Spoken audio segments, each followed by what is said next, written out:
এই শালা তখন থেকে বাপের গরম দেখাচ্ছ, মারে গেলে হাত দিয়ে একেবারে গুঁড়ো করে হেলামো। এটা কিন্তু আমার সাথে অন্যায় করা হচ্ছে, এই ব্যাপারে আমি কিছুই জানি না। এই রমজানকে গুলি করছে কেরা সেই কথা ক। বিশ্বাস করেন আমি গুলি করি নাই, আর কেটা করছে সেটাও আমি জানি না। বিশ্বাসের খেতা মারিবে, তুই না করলে এ কাম কেরা করবি, সত্যি করে কর, না হলে কিন্তু জানে মারে ফেলামো। এ বান্দিরপুর চুপ করে থাকলো কি জন্য, কথা ক। স্যার এই সহজে মুখ খুলবি না, তাছাড়া রাজহাঁসের ডিম নিয়ে এসে আর পিছন দিয়ে ঢুকে দিই, পর করে সব বার করে দিবিনি। প্লিজ এরকম করেন না, আমার কোনো দোষ নাই, আমাকে ছেড়ে দেন। এমন ভাবে কথা করছো মনে হচ্ছে একেবারে সাধু। কে রে, এ পর্যন্ত কতজন মেয়ে জীবন নষ্ট করছো? আমি কারো জীবন নষ্ট করি নাই, খালি 10-12 জনের সাথে প্রেম করছি। ভার্সিটিগুলোতে মাদক সাপ্লাই কে দিত? আমি এগুলো করতাম না, কিন্তু মোহাম্মদপুরের বিহারি ক্যাম্পের কালা আতিক নামে একজন এগুলো করতো। কে রে, এই কালা আতিক কি সাদেকের লোক নাকি?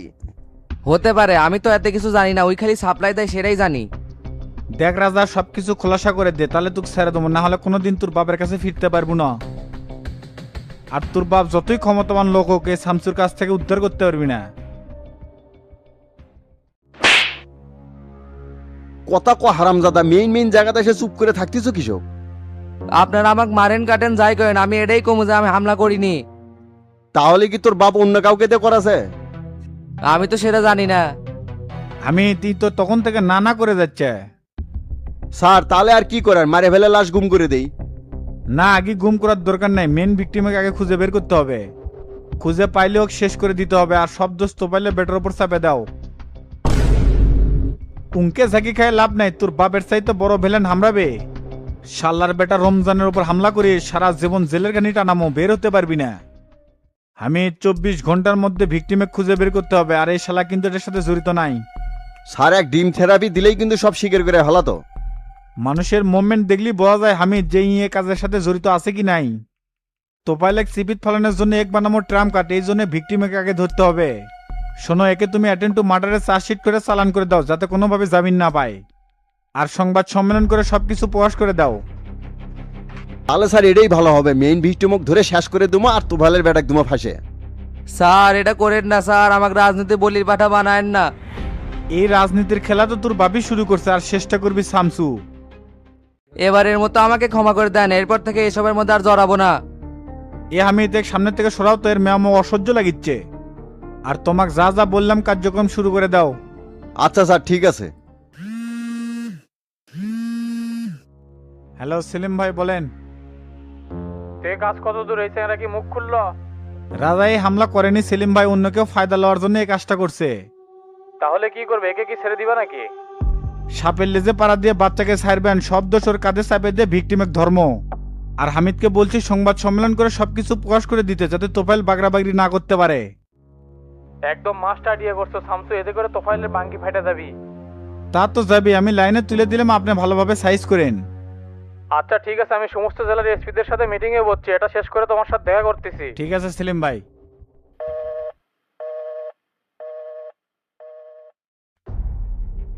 প্রিয় সাংবাদিক ভাইয়েরা আসসালামু আলাইকুম। গত 7 দিন ধরে আমাদের একটা বিশেষ টিম মাঠে কাজ করতেছিল। শামসু স্যারের ওপর কে হামলা করলো এটা নিয়ে আমরা বেশ জোরের সাথে তদন্ত চালাচ্ছিলাম। তদন্তের সূত্র ধরে জানতে পারি তোফায়েল আহমেদ তার ছেলেকে দেশ থেকে ভাগিয়ে দিচ্ছিল। তখনই আমাদের একটা বিশেষ টিম রাজাকে এয়ারপোর্ট থেকে গ্রেপ্তার করে। স্যার রাজাই কি তাহলে এই হামলাটা করছে, আর এর সাথে কে কে জড়িত ছিল সেটা কি বের করতে পারছেন? প্রাথমিকভাবে রাজা এই হামলার সত্যতা স্বীকার করছে, আর এর সাথে কে কে জড়িত আছে সব বের হয়ে যাবে। এই মন্ত্রীর বেটার নামে তো আরো অভিযোগ আছে যে এই অনেক মেয়ের জীবন নষ্ট করছে। মাদকের কারবার থেকে শুরু করে অসহায় ছাত্রদের ব্ল্যাকমেইল, এইসব সম্পর্কে কি কোনো জবানবন্দি দিছে? দেখেন ওয়াকাম যখন করছে সব স্বীকারও করবি, এক এক করে আমরা সবকিছু বের করে ফেলবো। স্যার একজন মন্ত্রীর ছেলেকে গ্রেপ্তার করা হয়েছে, এই দিক থেকে আপনারা কোনো চাপ পাচ্ছেন কি না? অপরাধীর কোনো পরিচয় নেই, সেটা মন্ত্রীর ছেলে হোক বা ট্রাম্পের বেটা হোক। আমরা কাউকে কেয়ার করি না, এদেশে সন্ত্রাস নির্মূল করেই ছাড়বো ইনশাল্লাহ। এই ব্যাপারে জনাব কোবা শামসুর কোনো মন্তব্য পাওয়া গেছে? আমরা শামসু স্যারের কোনো বক্তব্য এখনো পাইনি। রাজার বক্তব্যের উপর ভিত্তি করে আমরা বেশ কয়েকটা জায়গায় অভিযান চালাচ্ছি। এই জন্য সবাইকে ধৈর্য ধরতে হবে, ইনশাআল্লাহ সাদির সামনে সবকিছু খোলাসা হয়ে যাবে। কোথায় অভিযান করতেছেন আর কাকে ধরতে যাচ্ছেন সেটা কি বলা যাবে? কিছু মনে করবেন না, আপনাকে সাংবাদিকের হলো চুলকানি বেশি। সব যদি এখানে বলেই দেই তাহলে তো আর তাদের ধরতে পারবো না। সবকিছু অবশ্যই জানতে পারবেন, এইটুকু সময় আমাদেরকে দিতে হবে। স্যার আমরা কাশেম টিভি থেকে জানতে পারছি এটা রাজনৈতিক ষড়যন্ত্র, এই ব্যাপারে আপনার মন্তব্য কি? দেখেন এই ষড়যন্ত্র হলো প্যাসিন এক অস্ত্র যা ঘষা মাজা ছাড়া এখনো চলমান আছে। রাজনৈতিক নেতা বা তাদের ফ্যামিলিকে আইনের আওতায় আনলেই সেটা ষড়যন্ত্র হয়ে যাচ্ছে, এই ধারণা থেকে আমাদেরকে বেরিয়ে আসতে হবে। আজকের মতো সংবাদ সম্মেলন এখানেই শেষ করলাম। আশা করি আপনারা সবাই সত্য মিথ্যা যাচাই করে সংবাদ প্রকাশ করবেন। ধন্যবাদ সকলকে, ভালো থাকবেন। আসসালামু আলাইকুম।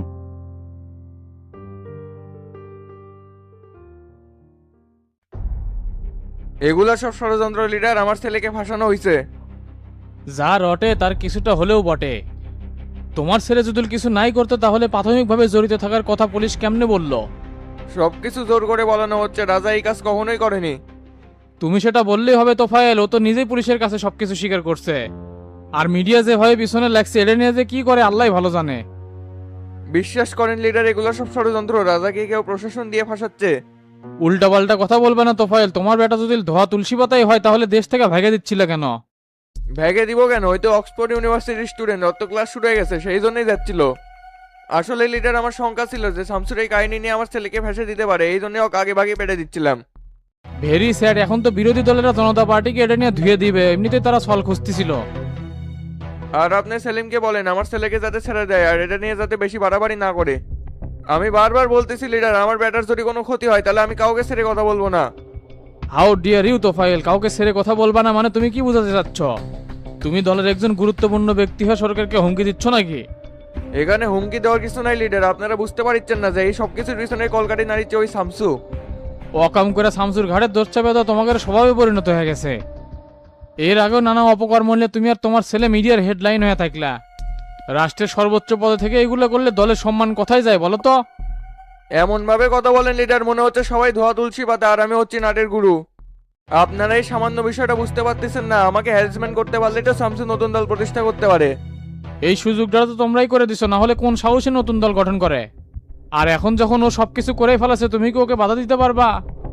আমি এত কিছু বুঝি না, তোমার উপর যেহেতু আঙ্গুল উঠে গেছে তুমি এর সত্যতা প্রমাণ করো।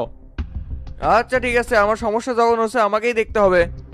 সত্যতা তো আমি অবশ্যই প্রমাণ করব, তবে আমি একটা কথা বলি, শামসু যেদিন সবার পিছনে বাস দিয়ে খাড়া করবি না সেদিন আমার কথা মনে করবি। আর ওই দিন হাই হুতাশ আর আফসোস ছাড়া কোনো কিছুই করার থাকবি না। তোফায়েল এগুলো নিয়ে কোনো হঠাৎ সিদ্ধান্ত নেওয়া যাবে না, তুমি চলে যাও, আমি সেলিমের সাথে কথা বলে দেখতেছি কি করা যায়। আচ্ছা লিডার, দেখেন কিছু করতে পারলে ভালো, না হলে আমি তো ফাইল কিন্তু বসে থাকবো না লিডার, বলে দিলাম।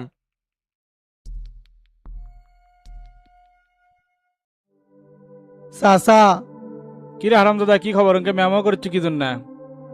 আমার জামিনের ব্যাপারে তো কেউ কোনো কিছুই করিচ্ছে না। শালা শ্বশুর আমার সাথে দেখা পর্যন্ত করবে আসিচ্ছে না। বইয়ের কথা আর কি কমো, জেলে আসার পরের দিন দেখা করছিল, তারপরে থেকে আর খোঁজ নেয়নি। জিঙ্কে অকাম মারাছু এনকে তো হবি, শালার বেড়া নিজে মরছু মরছু, আমার মান সম্মান একবার সব শেষ করে দিছু। সবই আমার কপালের দোষ, না হলে কি আমার এইরকম দুর্গতি হয়?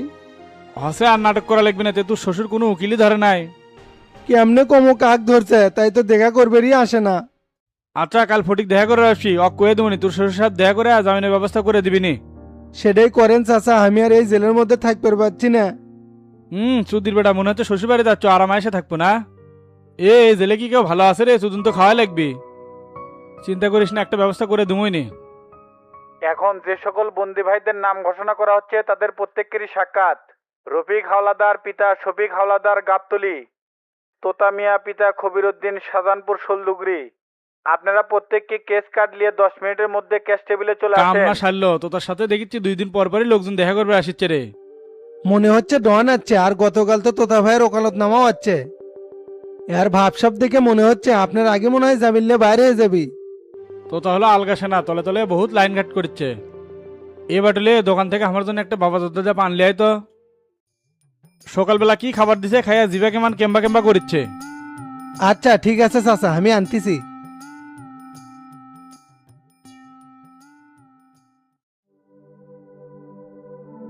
কেরে ডন, জামিনের কি খবর রে? ভাই সবকিছু প্রসেসিং চলছে। আর নরেশ উকিল কি ওকালতনামা পেটে দিছিল? দিছিল, সেটা তো সাইন করে দিছি। হিয়ারিং এডিট কবে ফেলাছে রে? সামনের রবিবারে। আর নরেশ উকিল করছে 12 লাখ টাকা খরচ করলে আপনাকে বাইর করা যাবে। নতুন জজ আছে তাই বলে টেকা খায়। আমিও তো ভিতরে শুনলাম 7 নাম্বার বেঞ্চের এই জজ নাকি টাকা খায়। তুই সকল বন্দোবস্ত করে টাকা খেলে কাম করবি। আর নরেশ কোন সিস্টেমে টাকা আছে রে, জামিনের পরে নাকি? না ভাই, জামিন হওয়ার আগে অর্ধেক আর জামিন হওয়ার পর বাকিটা দেয়া লাগবে। সেটাই করে রে ডন, এই জেলের মধ্যে আর ভাল লাগতেছে না। খাওয়া দাওয়াতে হাঁকতে মুততে সব কিছুতেই কষ্ট। আমার তো দম বন্ধ হয়ে আসে রে, এটি বেশি দিন থাকলে আমি হার্ট ফেল করে মরে যাবো। এলি অলক্ষণে কথা কোয়েন না ভাই, আর কয়েকটা দিন ধৈর্য ধরেন। এঙ্কা ভাঙ্গা বললে হবে, মানসিকভাবে শক্ত হওয়া লাগবে না, জেলে তো অনেক লোক আছে। বাইরে আমরা সর্বোচ্চ চেষ্টা করেছি, আপনি ভিতরে রিল্যাক্সে থাকেন। আর কোনো টেনশন করেন না, ইনশাল্লাহ এই হিয়ারিং এ আপনার জামিন হয়ে যাবে। তে মাস্টার হাবিব ভাই কুটিরে ডন এলাকাতে আছে? তারা তো 2 দিন হলো ঢাকাত গেছে, 27 তারিখে সমাবেশ। শামসু ভাই তো নতুন দল ঘোষণা করবে। কে রে, ওটা তো 20 তারিখে হওয়ার কথা, 27 তারিখে গেল কে? এইদিকে তো অনেক কিছু ঘটে গেছে ভাই, রমজানের পুরো অ্যাটাক হয়েছিল, সেই জন্য 7 দিন ভেটে গেছে। ওর অবস্থা তো সেই খারাপ, দেশের চিকিৎসা হয় নাই দেখে সিঙ্গাপুর নিয়ে গেছে। শালা এমন একটা জায়গাতে আছি মনে হচ্ছে দুনিয়ার মধ্যে আলাদা একটা দুনিয়া, বাইরের কোনো খোঁজ খবরই পাই না। কাছে মোবাইল নাই, নেট নাই, একবারের বিটিপি আছে, খালি রিপিট খবর চলে। কে পেপার পড়ে পারেন না ভাই, তাহলেই তো খোঁজ খবর পান। জেলা ভিত্তিক পেপার আছে, তার নির্দিষ্ট একটা জেলের সরকারের পক্ষে কথা কয়। আর হট কোনো নিউজ থাকলে সেটুকু কেটে দেয়। জেলের নিয়ম খুব কড়া হয়ে গেছে, আগের মতো আর ঢিল নাই। ভাই আপনি জেলের মধ্যে থাকার কারণে সম্মেলনে যেতে পারলেন না, না হলে তো আপনাকেও নিয়ে গেল নে। হরে আমার ফাটা কপাল, এই জন্যই তো যাই পারলাম না, সব হচ্ছে এই ছবি খেলার জন্যে। এই জন্য আপনাকে বারবার কছিলাম এই বুড়ো জিনিসের থাকেন না, ই হলে বড় স্বার্থপর। শোনেন, জেলের মধ্যে ওর সাথে খালি মুখে মুখে থাকবেন, ভিতরে খবর কবেন না। বললে দূর কোয়া লাগবে না, কিভাবে চলেছি সেই শিক্ষা আমার হয়ে গেছে। তাহলে ভালো। আর আপনার জন্য বাড়ি খাবার নিয়ে যাচ্ছি, মতলু সুবেদার সাথে কথা দেবো নাকি? হ কথা ক, না হলে তো ভিতরে দিয়ে পারবো না। আর বিকাশে কেটে 7,000 টাকা পাঠিয়ে দিছে, তুই নাকি? ও ভাই, ওটা তো আমি বলতে ভুলে গেছিলাম, ওটা হাবিব ভাই দিছে।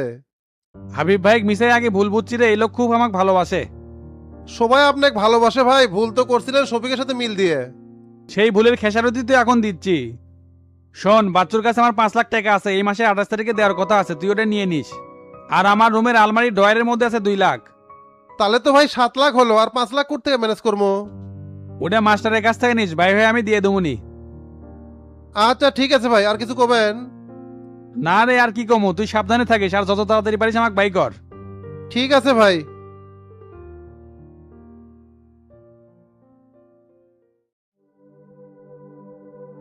কি ব্যাপার আইনাল ভাই, দোকান যে একবারে ফাঁকা দেখিচ্ছি।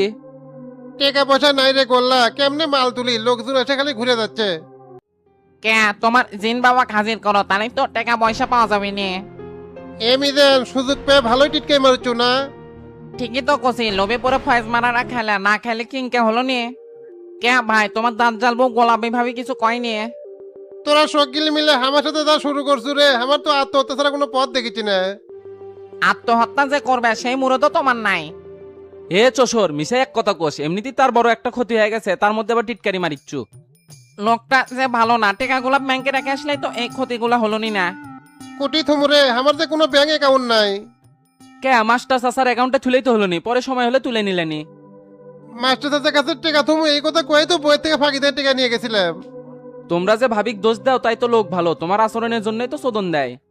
এত কিছুর পরেও যে তোমার সাথে সংসার করিচ্ছে, এটাই তো তোমার কপাল। আজ থেকে তুমি ভাবির কথা মতো চলো, দেখো তোমার আর কোনো বিপদ আপদ হবি না। এই টাকার সমাধান না হওয়া পর্যন্ত দুনিয়ার কারো কোথায় আর মাথা ঢুকবি না।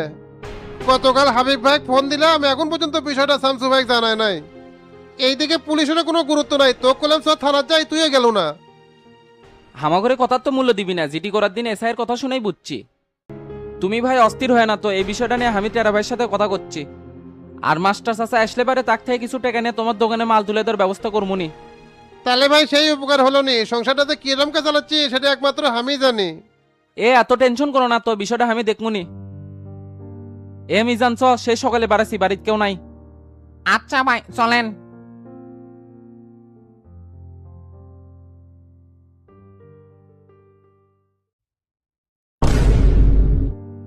কে ভাই উনকে কেন মারলেন কে?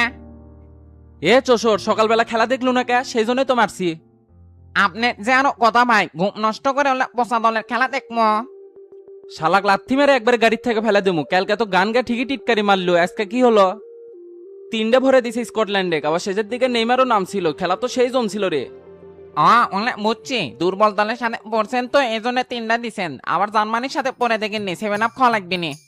হ সেটা দেখা যাবি নি, এখন ঠিক মতো গাড়ি চালা। না ঠিক আছে ভাই।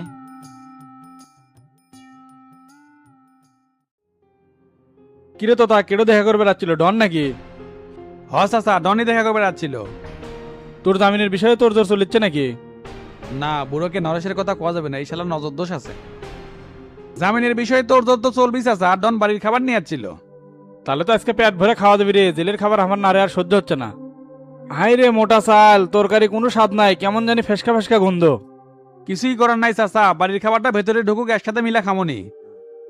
আচ্ছা তুই তাড়াতাড়ি ভিতরে ঢুকানোর ব্যবস্থা কর, আমি টয়লেট থেকে আসতেছি। আচ্ছা ঠিক আছে। আসসালামু আলাইকুম ফারুক ভাই। ওয়ালাইকুম আসসালাম। কে রে, ফটিক নাকি? বস। আচ্ছা বসতেছি। তে লন্ডন থেকে কবে আসছিস দেশে? আমি তো 2 সপ্তাহ হলে দেশে আসছি। তে ভাই জামিনের ব্যাপারে কতদূর কি করলেন কোন তো? দেখ ফটিক, মামলা খুব জটিল, 200 কোটি টাকার ঘাবলিং হয়েছে, সহজে জামিন করান যাবি না। এ দেশের আইন জিঙ্কে কঠিন, সিংকে ফাঁক ফুকুরে আছে, যেভাবে হোক চাচাকে বের করতে হবে। চাচার জন্য কোনো কিছু করে বলে আমারও ভালো লাগলো হনি রে। শোন, উপায় একটা আছে, নতুন একটা জজ আছে, মাল্য খরচ করলে জামিন করান যাবি। তাই নাকি? তাহলে এই ব্যবস্থাই করেন, আর টাকা পয়সা নিয়ে কোনো টেনশন করেন না। তে ফারুক ভাই, তাও কত টাকা লাগতে পারে? তাও তো 14 থেকে 15 লাখ টাকা লাগবে, আর জামিনের আগেই সব টাকা পেমেন্ট করতে হবে। জজ কিন্তু খুব কড়া। ঠিক আছে, আপনি জজের সাথে কথাবার্তা কয়ে সব ব্যবস্থা করে ফেলান। আচ্ছা ঠিক আছে, তুই কোনো টেনশন করিস না, চাচাকে এবার বার করেই ছাড়মো। আর আমার যে পেমেন্টটা আসিল না, এবার আনার সাথে ধরে দিস। বুঝিসই তো, একটা জটিল মামলা রায় করে দেবো, দৌড়ি একটু বেশি করা লাগবে। আচ্ছা ভাই, আপনার ব্যাপারটা আমি দেখবনি, তাহলে আমি এখন গেলাম।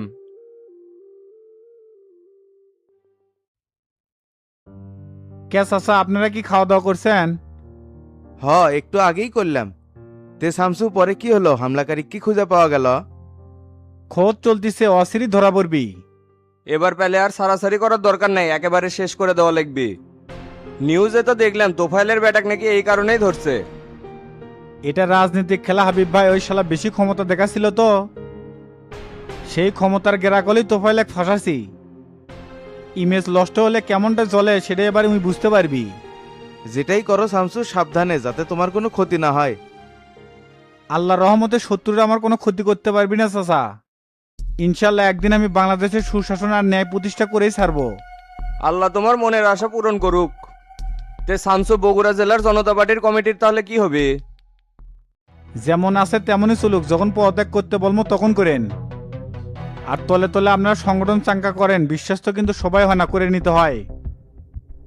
আমরা সেইভাবেই কমিটিগুলো সাজাচ্ছি, যাতে করে পরবর্তীতে জনদরদি পার্টিতে ট্রান্সফার করে নিতে পারি। দলের নামটা আমার সেই পছন্দ হচ্ছে শামসু, আর মার্কাটাও আনকমন। হ্যাঁ, সবারই পছন্দ হচ্ছে, আর নামটা তো গুরু রাখছে। তো এলাকার কি অবস্থা হাবিব ভাই? এলাকার সবাই আলহামদুলিল্লাহ ভালোই আছে, খালি আয়নাল আরেকটা কাণ্ড ঘটাছে। আবার কি করলো ওই? ফোনে ভণ্ড জিনের পাল্লাই পরে বাটুলের কাছ থেকে যে টাকাটা তুলে দিছিলাম না, সেই টাকাটা ধরা খাছে। আজ তো একটা লোভী চ্যাংরা মিথ্যা সোনার কলসের ফাঁদে পড়ে একেবারে সর্বশান্ত হয়ে গেছে। চাপাত বাড়ি হাঁকাবার পাননি, এগুলো আর কত নাটক করবি? আর কইও না, সুদনকে আমি কম দিছি, এর লজ্জা শরম আর হবি না শামসু। গতকাল তো আয়নাল ফোন দিছিল, দিয়ে সেই কান্নাকাটি করছে যে শামসু ভাই কয় আমার টাকাটা জিঙ্কা করে হোক তুলে দেন ভাই। অক্ত আমি কোনোভাবেই বুঝাতে পারছি না যে এইদিকে সবাই কত ব্যস্ত। তে কাজ করছে কারা, বের করতে পারছেন? কেডা আবার করবি? ওর দোকানে রাব্বি নামের যে চ্যাংরা আছে না, ওই জিন্স সাজা করছে। ওসিক আমি বলে দিছি, ওর খোঁজ খবর চলিচ্ছে। আচ্ছা, বিষয়টা আমি দেখবো না। আর ওসি জামিল কি আপনাদের কথা শুনতেছে?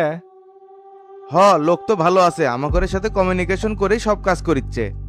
আর তো তার জামিনের ব্যাপারে কি করলে? ওর সামনে গেলে তো খালি কান্দাকাটি করে। নরেশ উকিলের কাছ থেকে একটা নট বিলের কাগজ নিয়ে আসেন, না হলে তো হাইকোর্টে জামিন ধরা যাবি না। এইদিকে কথা বলে সবকিছু ওকে করছি, জেল খাটার তো বয়স হওয়া লাগবে, এমনি তো জামিন ধরলে হবি না। আগে সম্মেলনটা পার করি, 27 তারিখে আগে কিছু মাথায় নিতে চাচ্ছি না। টেটেরা কেম্বা দেখিচ্ছি না, উই কোনটি? কিছুক্ষণ আগেই তো দেখলাম, মনে হয় বাইরে গেছে। সমাবেশের পর পুরো ঢাকা শহর উবার আর মোটরসাইকেল দিয়ে চক্কর দিমো। সেই হবি, ঢাকা শহরে চমকে দিলে পুরো দেশ নড়ে উঠবি। আপনি ট্রাক বলে 40-50টা উবার ঠিক করেন, তার লোকেশন না চিনবে পারলে মানিকের সাথে যোগাযোগ করে। হ্যাঁ ওসমান ভাই, আপনাকে তো ফোন দিতে চাচ্ছিলাম, তে আপনি কই? শামসু, আমি মোহাম্মদপুর শেখের টিকের দিকে যাচ্ছি। তোর চাকু পার্টির কথা মনে আছে? হ্যাঁ মনে আছে তো, ওই শালা কি এখনো বেঁচে আছে? বাজে আছে মানে, এই তো এখন ঢাকায় অবস্থান করতেছে। ধারণা করা হচ্ছে রমজানকে হামলা করার পিছনে এর হাত আছে। তাই নাকি? কেমনে জানলেন এটা? সব তোকে পরে বলতেছি, শালাকে আগে ধরে নিয়েছি। আচ্ছা ঠিক আছে, আমার কি যাওয়া লাগবে নাকি? না লাগবে না, এই ওসমানই যথেষ্ট।